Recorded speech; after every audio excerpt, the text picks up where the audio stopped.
Hello Bitzbox and welcome to the latest video in the Hobby School series. As always, I'm joined by Kaydie. Hi guys. So we're going to be looking at drybrushing in this video. Widely considered a sort of newbie technique, but it does give some really nice results, as you'll see in this video. Or at least I hope you'll think they are nice results in this video. So yeah, before we begin, as always, if you like all things hobby related and want to keep up to date with everything we put out, then please do feel free to hit that subscribe button down below. And as always, just a huge share and a massive thank you to all of our patrons. And if you want to know what our Patreon is all about, there's a link in the description down below. So yeah, we're going to head over to the desk and look at the miniatures that we're going to be painting or dry brushing in this video. So these are 3 miniatures that me and Kaydie are working on today. She's got 3 and I've got 3. There's 2 Chaos Warriors and I've painted with fur on them, so... Sorry. She kicks the tripod. Try to adjust my seat. Let's get a bit more light on them. Quite different. You guys can see alright. Okay. But yeah, I've used I think it's Andrew Dust with a Agrax wash just on there. So we're going to start with some Ushabti bone. And yeah, we're dry brushing. So for those of you who are totally new to this, we're going to take some, getting shot. Take some on our brush like that, and we're going to get a bit of paper towel, kitchen roll, whatever you call it. Got some here, and essentially you're going to just work it into the bristles like that, taking off most of the paint until you've just got a very little amount coming off like so, and then you're just going to go lightly just across the grain. And I don't know how easy it's going to show up on camera, but that gives us this lovely highlight. As you can see there, it's a highlight now. When it comes to dry brushing, it's worth doing on the steps early on in the miniature. As you can see, we're going to get some on other parts of this miniature, so it's a messy technique, and if this was the last part you were doing on the miniature, you'll probably have to paint over some other areas, because if you had a smaller brush you could be more controlled, but I like to do the dry brushing nice and early on. And you see a comparison between the two there. You can see the highlight and the one without.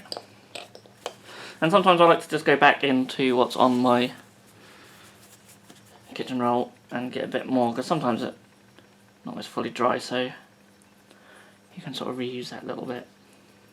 And you really just don't need much on your brush.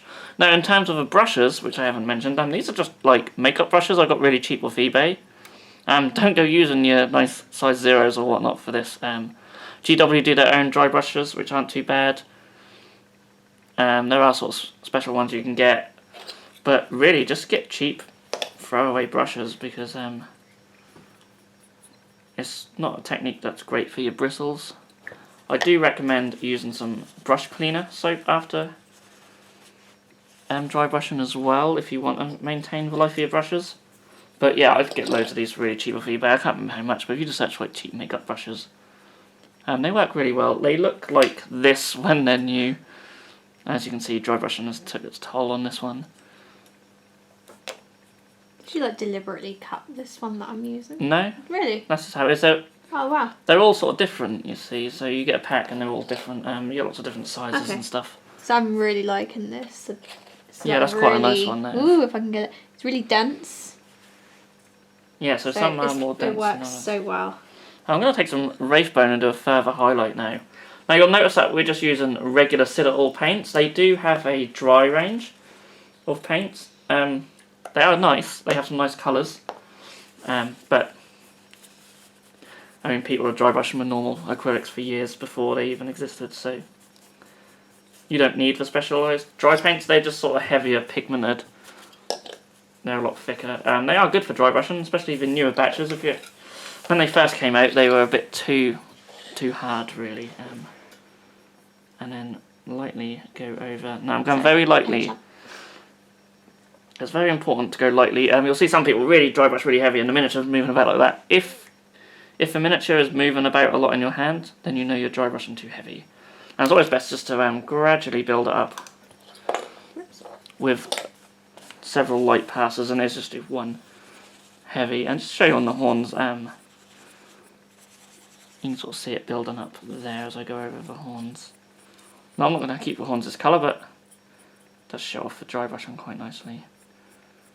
And, you know, let's go over some more of the miniature just to show you what it would look like all dry brushed.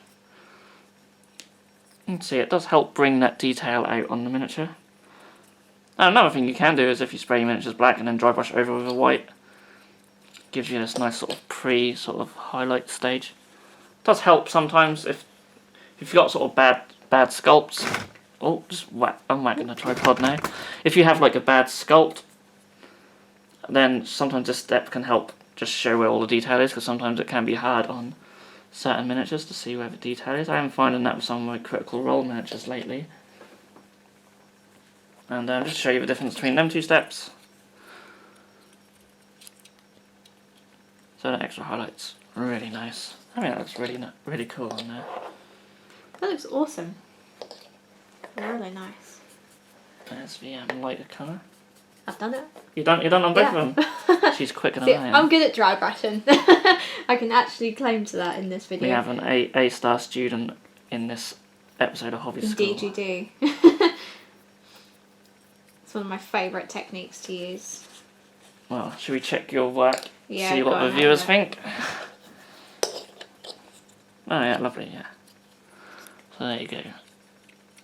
Kaydie's too, and then one of mine. I really like the lighter highlight. It really shows up really nicely, doesn't it? Yeah, it's nice. Sweet. As Craig said, A-star. Yeah. You've gone really light on the passes as well. I think I went a bit too heavy on some of mine, but I'm quite conservative. I like to build it up just so I don't end up putting too much on. Yeah, it's good to have that control. Yeah. Right, I actually quite like using this brush. I did bring 2 down for the other miniature, but I quite like using this one. Has that just gone darker? There we go. So we've got 4 colours to use on these Raptorixes. I must stop kicking this tripod. 4 colours, because I've gone with a really dark, it's one of the new ones, it's like the Galvorback red or something like that. Really dark red, but we're going to brighten it right up. Now what I want to do, I'm going to use this brush. Now I haven't rinsed it out, because I don't want my bristles to be soaked. Some people do like to dampen the brush ever so slightly with dry brushing. If you just go too much on that though, then it just doesn't work properly. I'm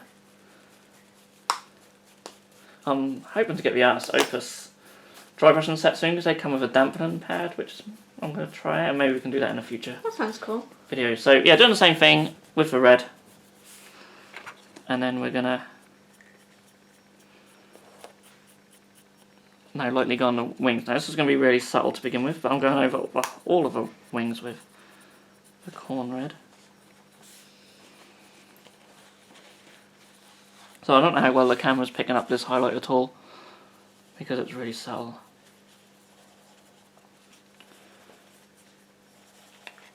And it's going to require... A very bright red. It looks bright on the palette, but once it goes on... Good. Right. I mean, we're gonna go all the way up to orange with this as well, so... A bit more. Now again, we're just going backwards and forwards. Now there are different ways to dry brushing. Now I think we'll look more into advanced dry brushing in a future video as well. There's definitely things I want to do. Because you can build up some really nice gradients and such with dry brushing. I love doing gradients with You dry can do brushing. circular motions on more flat surfaces. We're going to look into all that in future videos, but this one I'm going to try and do a little gradient sort of going on the wings. We're going to try and go lighter as we get towards the tips. But we'll see. I've gone so, I've been so controlled that I'm actually, not getting too much red on it. I'm going to do the Been too underside conservative. as well. A bit more on there. Right, that might do it. That's better. How heavy have you done that? Just out of curiosity. Just like that. Okay. It's a little more so far than what I've done. But...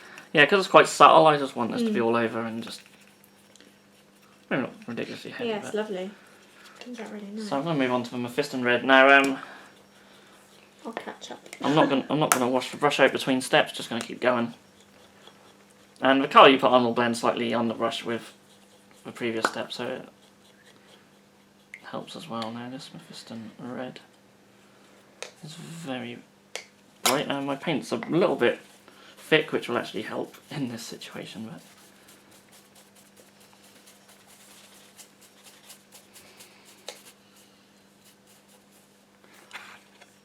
and then we're gonna. Hopefully you can see that's really building up a lighter red.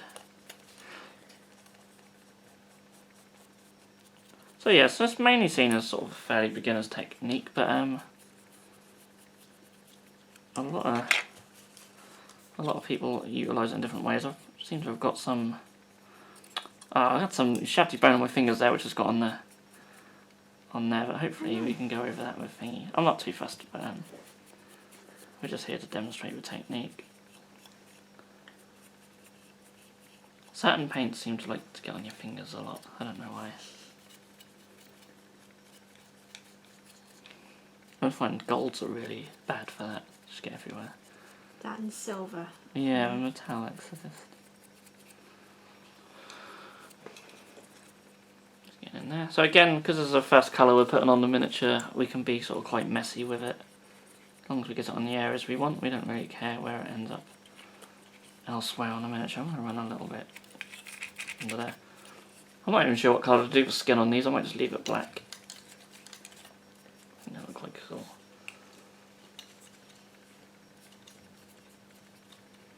So let's do the underside.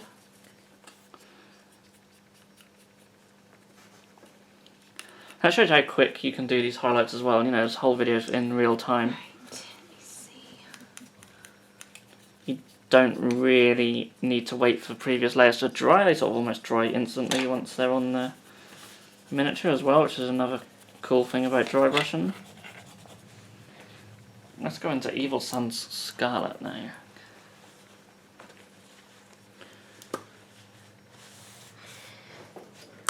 Right, what one was the second one? This one? Yeah, Mephiston red. Work that into my bristles.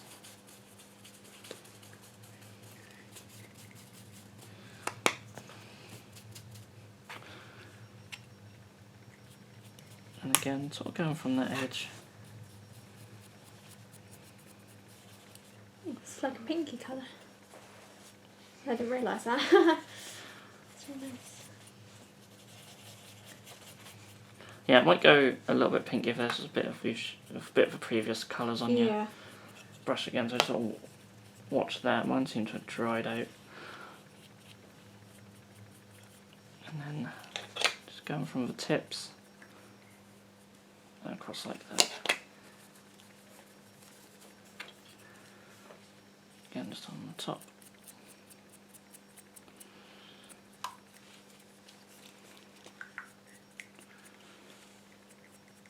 Work across the grain where possible.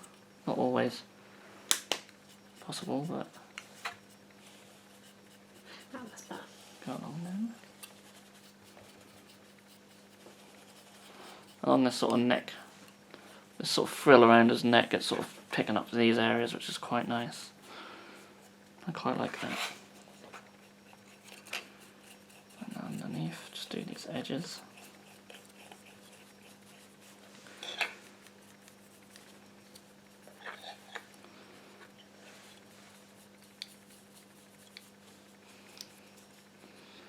Cool. So hopefully you can see on camera. It's hard for me to see on the camera screen from here. It's always a different brightness to how it ends up as well, as regular viewers will know. But we've sort of gone with our lighter highlights more towards the edges. So it almost gives a sort of gradient going. And now I'm going to take some Trolls Layer Orange, because I always like to just have one really bright final highlight when it comes with dry brushing.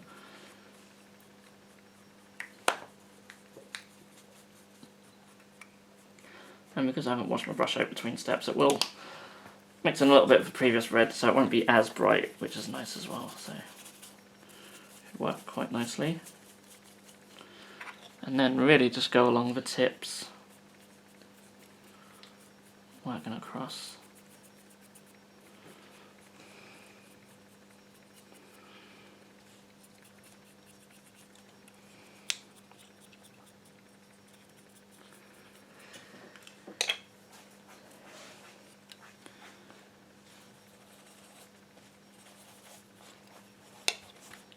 A little bit more. I mean, if you want to go really bright, you could even go into yellow, but I think orange is bright enough for us. Next.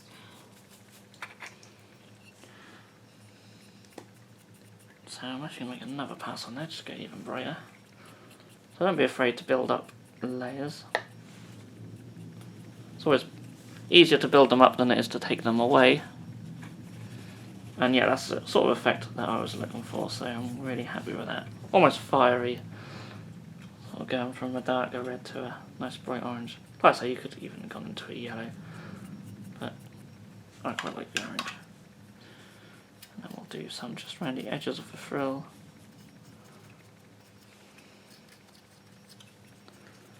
Like so. Just along the top. There as well. I've been doing the underside slightly, so I'll just do a little bit. No, but that's a bit awkward with this. I may have to just do edge highlights on some of them. It's a bit hard to get to with dry brush. You can get smaller dry brushes as well. Most of mine seem to be quite large. And then just across the top of there. Around these edges here.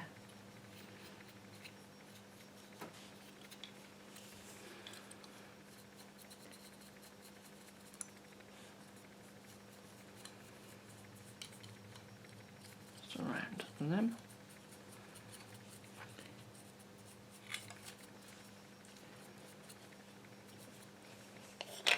Cool, I'm very happy with that. And you could do all sorts. I want to try some other things in the future where we try sort of different colours as well. That could be quite cool, going into a blue to an orange or a purple or something like that. It would look quite cool. I mean, it's quite purpley red that we started with. But you could really just have fun with a lot of colours with dry brushing. But yeah, things like wings and furs, like feathers, work really well. Hair, anything that sort of texture. But you can do it on more flat areas as well. So while Kaydie is finishing up, like we have our cloaks here. Actually, let's take a dark red. I'll show you. Now I'm going to not take as much off the brush this time, so we're going to go for what I call a heavy dry brush, where you leave a bit more paint on than usual, and just run it across the cloak.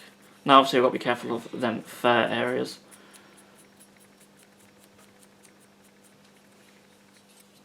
But so for an example, I probably won't paint the cloak like this for the finished miniature, unless it looks really nice when it's done. If I go over like that, so you can see it's sort of like quickly just added some colour to it and left sort of black in the recesses. Now I've not as controlled as I like, as I'm just doing this quite quickly, but with a heavy dry brush you have to give it a little bit time to dry, but not a great deal. And obviously when you come to sort of where these two areas meet, it's a lot harder to get the control. See, a little bit's gone on the fur there, so if you weren't dry brushing the fur, and you could just go straight into the cloak then. Although the fur is a bit more raised than the cloak, so maybe the cloak could have been dry brushed first, and then you'd have a bit easier to dry brush that area because it's sort of raised. So always do like the deeper areas first. If we were then to, we just take the, I'm just going to borrow some of the Evil Suns. We'll skip the Mephiston red step because we'll just go straight into highlights.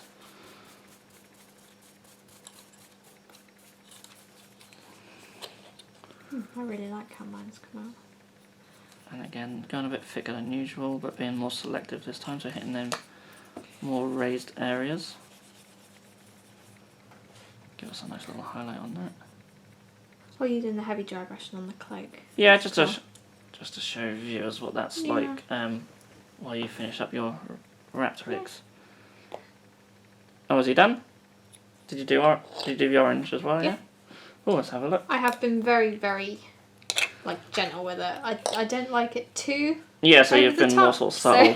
So but you can shows see off. it. Yeah, shows off the differences. So it was more subtle one there, and my one I've sort of gone brighter. I did do a couple of layers of the orange in the end to make it brighter. Sort of one. So so you can see the difference between 1 and 2. But you see, it just brings out the details so quickly and easily, which is really nice. And I think I might just get an orange on the cloak as well, just for a final little highlight. We see how quick that is to do just with dry brushing. I may actually end up dry brushing the cloaks on these guys now, because I'm quite liking the look of it. And then, yeah, just sort of do an orange more towards the bottom. Maybe just a little bit there, but very subtle with the orange. But you know, if you're just going for a really quick tabletop, say you got about 20 of these got on the table, you know, it wouldn't take long to dry brush all their cloaks like that at all. And it looks pretty decent. So not too bad. So yeah. I mean, that's sort of basics of dry brushing really. All there is to it. So that's sort of a heavier dry brushing on the cloak, sort of lighter on the furs and the feathers, and then even lighter if you want to do sort of Kaydie's way as well. Gives a nice subtle transition. So it all depends how sort of heavy you want to go on the transitions, and you can just sort of control it a bit more with dry brushing because you can do extra passes to build it up as much as you want or as little as you want. So yeah, for a messy technique it does give you some control, but yeah, I'm really happy with how that looks. I can't wait to get them all painted at some point in my life. You should do that scheme, it's really nice. Yeah, I think I'll do them all like that. I was originally just going to do like half of them that, but I think that'll look quite nice like that. And same for these guys, I think maybe I'll go for reds on their cloaks. I wasn't really planning on doing the cloaks for this video. If I was, I'd have done them first before the fur, I think. Because it's just where they meet where it's a little bit... It's a bit hard to do, so... But yeah, I think it'll be inside as well. So I'll probably do a different colour. Could even leave it black. No idea what colour to do that armour, actually. But yeah, the fur looks really good, actually. I'm really happy with that. Really happy with that. So yeah, I think that's about all there is to say on dry brushing. Like I say, there's more advanced things you can do with dry brushing, and you can even dry brush on flat areas, bring up gradients and things like that, and we'll certainly look into that in a future video. But yeah, for the basics of dry brushing, for fur, hair, feathers, things like that, this is essentially what you would do. So yeah, hope you have enjoyed watching this video, latest in our Hobby School series. We're going to look into glazers in the next one, I think. And yeah, we need some more ideas for future videos as well, so if there's any techniques that you guys really interested in sort of learning about, then certainly leave some comments down below. I'm going to look up a load of different stuff as well that we can do. I'm sure there's plenty that we can do in the future. But yeah, definitely do some more advanced dry brushing, and we'll definitely do some glazing in the next couple of videos. So look forward to that. I think we'll do some advanced basing as well in the future as well. That sounds awesome. I really looking forward to them. So yeah, as I said before, these videos will be a bit more sporadic than the first season. I think we're putting it out weekly, but these will just sort of come as and when, probably once a month, something like that.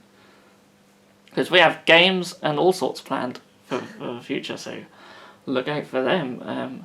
I'm hoping to face Kaydie in Age of Sigmar within the next month. Got a game against Ingrid in the next week or so. So yeah, and then she's got her series as well. So lots to look out for on this channel. And if you want to keep up to date with all that, then please do feel free to hit that subscribe button. And if you did enjoy this video, then please do give it a thumbs up. And we'll see you all again in the next video. Thanks for watching. If you enjoyed this video, then please feel free to subscribe to our channel if you haven't done so already. You can also click that bell icon to be notified when a new video has gone live on this channel. On the screen now are 2 more videos that you may wish to check out, and a link to our Patreon page also. Thank you so much for watching, and we'll see you again soon.